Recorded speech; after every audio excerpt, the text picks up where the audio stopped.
friends. It is a very toasty week here in Tennessee. We're getting a lot done. Billy's been working on a farm stand so that we can start selling our flowers by the road whenever we get them. We've been transplanting and planting and watering and harvesting and all the things. So we're going to show you all of that. Starting off though, I'm going to show you, because I've had lots of questions on this, I'm going to show you how to harvest and dry herbs. Starting off with our lavender. So I'm going to set up the camera. We're going to harvest all this lovely lavender down here. And then I'm going to show you how we dry it. There's several different ways, just like everything, gardening and life in general. There's more than one way to skin a cat. There's 4 ways to skin a cat. So I'm going to show you how I do it. I'm also going to tell you how other people do it in different ways. But anyway, so we'll get started off with just harvesting. So here we go. All right, so here is our lovely lavender plant. And I'm just going to kind of brush my hand through for a minute. Make sure there's no bees in there, because the bees love this stuff. So anyway, what we're looking for is that most of, if not all of, the flowers have opened up. So this one, for example, you see those little brown ends? That means that the flower has opened and died. But there's also some more that haven't opened yet. Here's another good one. Most of them, here we go. Most of them have opened and died or are open now. So we're gonna go ahead and harvest most of, if not all of this. Oh, there's a little bee. Hi, friend. So we're gonna harvest most of this. I'll show you where to cut, how to cut, and then, like I said, I'll show you how we dry. So here we go. First, I'm gonna take some clean, set the tripod up, and then take some clean snippers. Let's go after this bad boy first.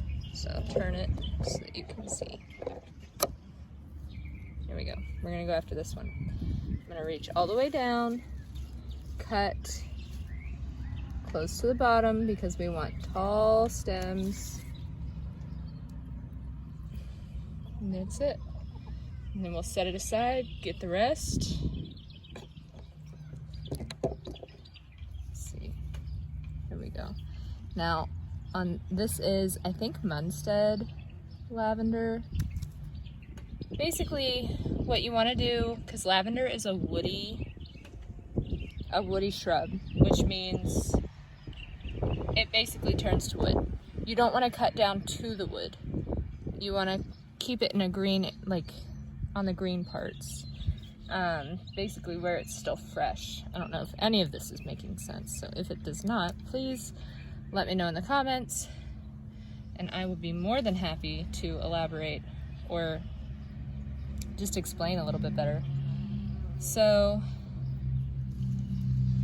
basically the old stuff turns to wood. You don't want to cut that. You want to cut newer growth. So you don't want to cut down too far. I usually do to the second set of leaves. Here's a good one. So, let's see, can you see this? Let's go. This guy right here. So we've got the head, we've got a set of leaves. And actually right down here at the set of leaves, you'll see 2 more blossoms. So I try to go down to the next set. So I typically do the second set of leaves is where I make my cut. Get back there we go. And then that way I'm not losing out on those buds or those blossoms at the bottom, because those have typically already gone. Now we are planning on getting very soon, actually, about I think 70 some lavender plants, and they're just babies, they're just seedlings, and so we won't get any lavender off of them, I don't think. till probably next year, which is fine. And when we do end up harvesting large scale like that, we'll be doing things a little bit different.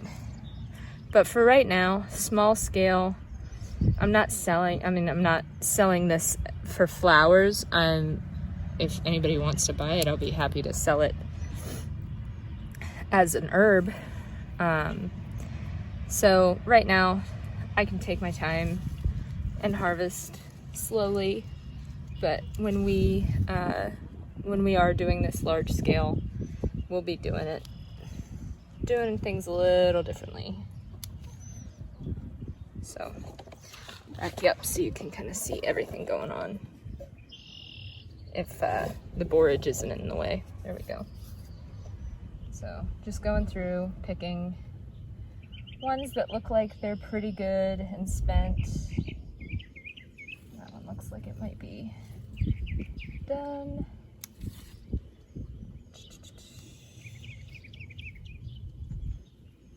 And there's so many this year.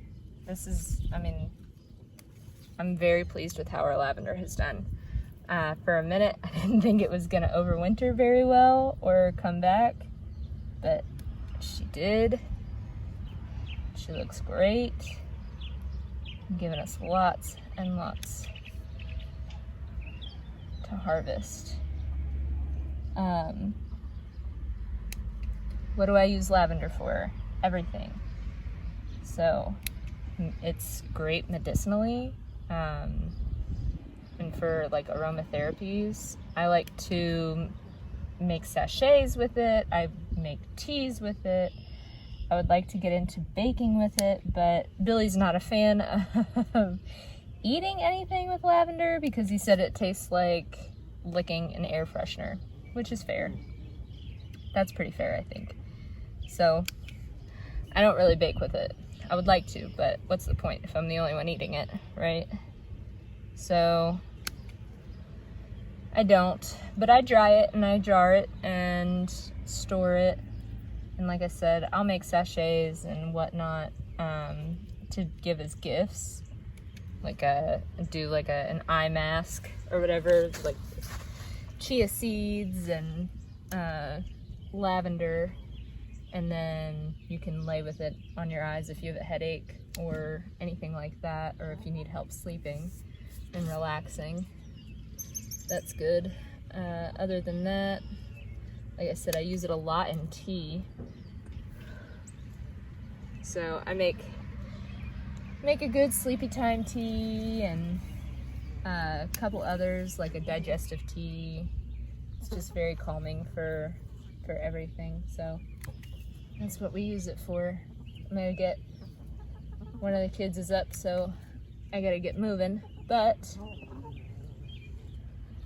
for now, I think this is a pretty good harvest. We'll cut it here. And happy with that, so now we'll go dry them.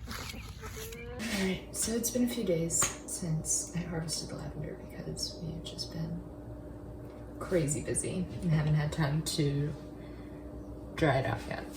But we're gonna do that this morning. So there are a few different ways that you can dry lavender. I've tried a couple different ones. Basically, what works for us is what works for us.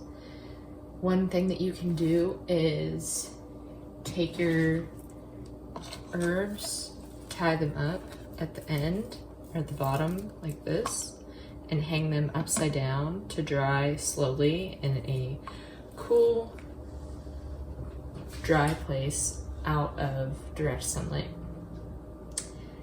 The issue that we have with this is that it is so humid here that our herbs would actually mold before they would dry. So we lost a lot of herbs by trying that. Didn't work. Another thing that you can do is if you have a dehydrator, you can just use that. I think we have a Ninja Foodie, and I think that does dehydrate herbs, and Billy might have tried it one time. But for us, it's just like we gotta dig it out and take some counter space. We don't have a lot of counter space. And then you gotta, it's just not worth the hassle. I know that sounds like very bougie for me to be like, oh, I have to pull it out, but it does, like it's just easier to do it this way. So this is what I'm gonna show you. This is how we do it. First, we start our oven and put it as low as you can go. So like, I think ours only goes down to 175. But 175, 150, you just wanna do it really low. So we'll do that and get that going as it ticks down. Okay, so ours goes to 170. Next, you're gonna take your lavender in your super fancy Tupperware container or whatever you have it in, and you're just gonna lay it out on a cookie sheet. And you wanna spread them out so that nothing's touching. So you can do this with lavender, you can do this with rosemary, mint, basil, literally any herb, cilantro, whatever. This is how I do all my herbs. So you don't have to lay it out this neatly. It can kind of just be wherever. You just want to make sure that that everything has its own space and nothing's kind of like overlapping.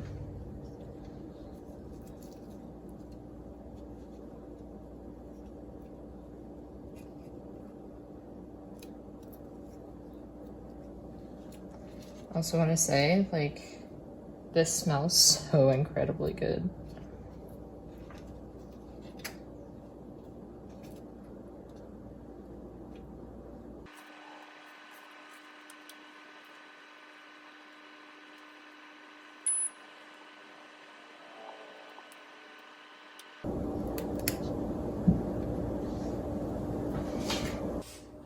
So now that we have everything all laid out, we're gonna pop it in the oven for like 15-20 minutes. You do want to set a timer so you don't burn them, because been there.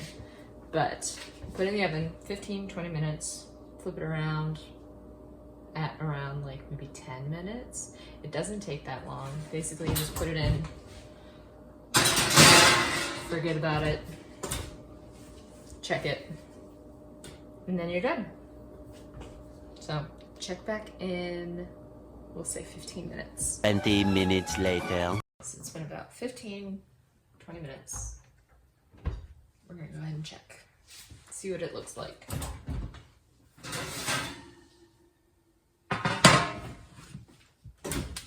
Oh, this smells incredible.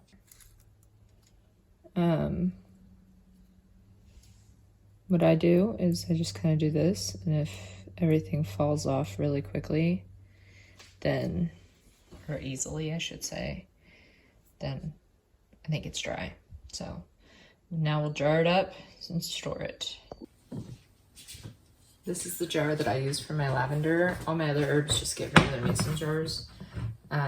Reason being, lavender was the first one that I jarred, and I had this really nice big jar, and I thought, wow, how great would it be if I just jarred all my herbs in these really nice big canisters. But then I never went and bought any more. So we've just kept the lavender going in here. So you can take the flowers off the stems or break the stems just to make it fit better. I keep the flowers on the stems. Reason being, and I do this with all of my herbs too, you want to keep your herbs intact as much as possible. Now, if you choose to crush yours up, by all means, crush them up. Do whatever you want to do. As long as it doesn't mold and it preserves, whatever works best for you, do it. I don't crush mine because when you crush it, that's when the aroma and the flavors release. So I keep my stuff intact as much as possible so that whenever I'm ready to use it, I can crush it then, and then it's like, it just tastes, smells, feels very fresh. So that's why I don't. But if you want to, I'm not judging you. So we put all these in, and then there are some flowers, and I save the leaves too, because lavender leaves have a lot of aroma as well. So I save the leaves and then use them for like sachets and stuff like that, because you're not seeing the lavender, so it doesn't matter.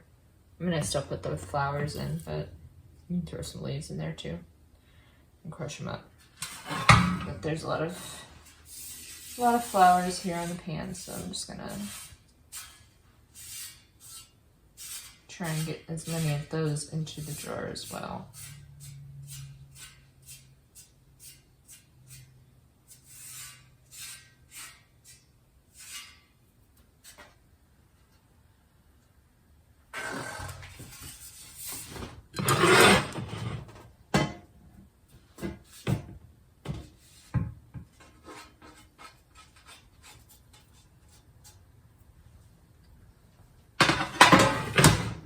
So, nice airtight container, Tupperware, mason jars, canisters, whatever.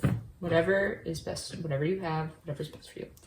And then store it in a cool, dark, hopefully place, or out of direct sunlight. We keep ours in this cabinet here.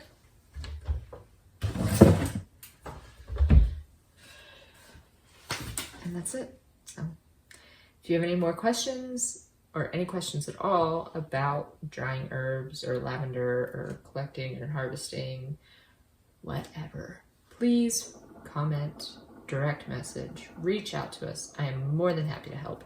I love herbs. I've done them for years now, and it's not as daunting or hard as you would think. So please reach out to me. Other than that, let's see what else we got going on this week.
How's it going? I'm trying to do as much as I can before it storms. Yeah, looks like it's gonna be coming in any second. We're right on the line of like a decent sized storm. To the it could miss us by the north, but Yeah, we'll see. hopefully. So Billy's been working on the farm stand. It's got 2 levels going. And then we're gonna put a metal roof on, and then walls on the side and on the back. And he has, moving around here, sorry, built skis along the front so that he can just hook it up to the tractor, and by tractor I mean the lawnmower, and pull it back whenever we don't need it out front. So it's looking really good. I did that last one, but I don't want to do I don't want the to do like the board going across yet, because then it's just gonna be so hard for me to like get down in there and all that stuff. So I basically need to do 4 cuts of boards that are 3 feet. Yeah. And I need to like space them equally in between the first one that's 3 feet, and then the last one. Yeah. So I need to like do that next run. Yeah. So the spacing in between looks the same, like the same space. Right. But Hurry up and get going. So we're gonna run out here real quick. I'm gonna show you the sweet potatoes. Hi, gals.